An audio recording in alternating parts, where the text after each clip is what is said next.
አስቢው እስቲ ጠዋት ስትነቂ ፊትሽን መታጠብ ብቻ ሳይሆን ቆዳሽ ራሱን በራሱ በተፈጥሮ እንደሚያበራ ስትመለከቺ የሚሰማሽን ስሜት። ዛሬ በቆዳሽ ላይ የሚታዩ ችግሮችን እንደ ቡግር፣ ጥቋቁር ነጠብጣቦች፣ የቆዳ መድረቅ በአንዴ የምታሰናብችበትን መንገድ ነው የምነግርሽ። ሁላችንም እንደምንመኘው ጤናማ አብሪና ጥርት ያለ ቆዳ ለማግኘት ውድ የሆኑ ክሬሞችን መግዛት አለብኝ ብለሽ ታስቢያለሽ? እንግዲያውስ ተሳስተሻል። ዛሬ የማሳይሽ ሚስጥር ቆዳሽን በወር ውስጥ ብቻ የሚቀይሩ ውድ ያልሆኑና በቤት ውስጥ የምታገኛቸውን ነገሮች ነው።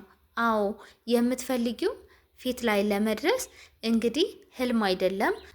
ተፈጥሯዊ መንገዶችን ተጠቅመሽ በሳምንት ውስጥ ለውጥ ማምጣት ትችያለሽ። ዛሬ የምነግርሽን 5 ቀላል ህጎች ተከታይና ውጤቱን ታይዋለሽ ማለት ነው። የመጀመሪያው አንደኛው ነጥብ ውሃ መጠቀም ነው። አዎ የመጀመሪያውና ዋነኛው ህግ ውሃ መጠጣት ነው።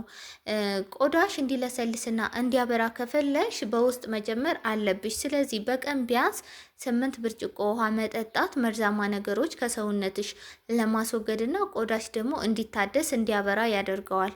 ሁለተኛው ነጥብ የፊት ማሳጅ ነው።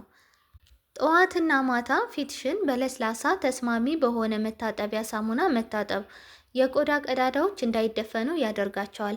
ሳሙና ስትመርጪ ለቆዳሽ አይነት የሚስማማውን እንደ ቆዳሽ ቅባታማነት ነው ወይስ ደረቅ ነው የፊቴ ታይፕ የሚለውን ነገር አውቀሽ መጠቀም አለብሽ። ሶስተኛው ነጥብ ተፈጥሯዊ የቤት ውስጥ ቀለል ያለ የቤት ውስጥ ማስክ ነው። እሱም ለምሳሌ እርጎ ሊሆን ይችላል። እርጎ ከትንሽ ማር ጋር በመቀላቀል በሳምንት 2 ጊዜ ብትጠቀሚው እርጎ ቆዳ እንዲታደስ ያደርገዋል። ማር ደግሞ የባክቴሪያ ተጋላጭነትን በመቀነስ ቆዳሽ እንዲጠራ ይረዳዋል ማለት ነው።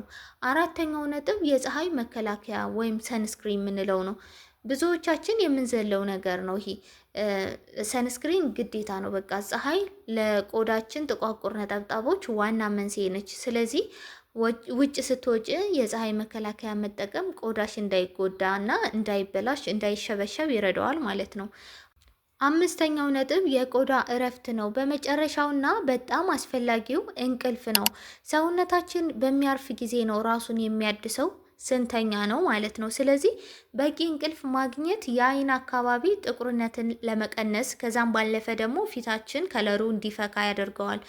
እነዚህን 5 ነገሮች ውድ አይደሉም ግን በጣም ውጤታማ ናቸው። ቀለል ያሉ ግን ውጤታማ ዘዴዎች። የተለያዩ ኬሚካል ፕሮዳክቶችን ከምትጠቀሙ በላይ እነዚህ ይጠቅሟቸዋል። ከዛሬ ጀምራችሁ ሞክሩትና ቆዳችሁ ላይ ለውጥ ታዩበታላችሁ። አስተያየት መስጫው ላይ ደግሞ አጋሩኝ ያያችሁትን ለውጥ። ቪዲዮ ከተመቻችሁ ላይክ አድርጉት። ለጓደኞቻችሁ እንዲደርስ ደግሞ ሼር ማድረጋችሁን አትርሱ። ለተጨማሪ የውበትና የራስ መተማመን ምክሮች ደግሞ ሰብስክራይብ ማድረጋችሁን እንዳትረሱ።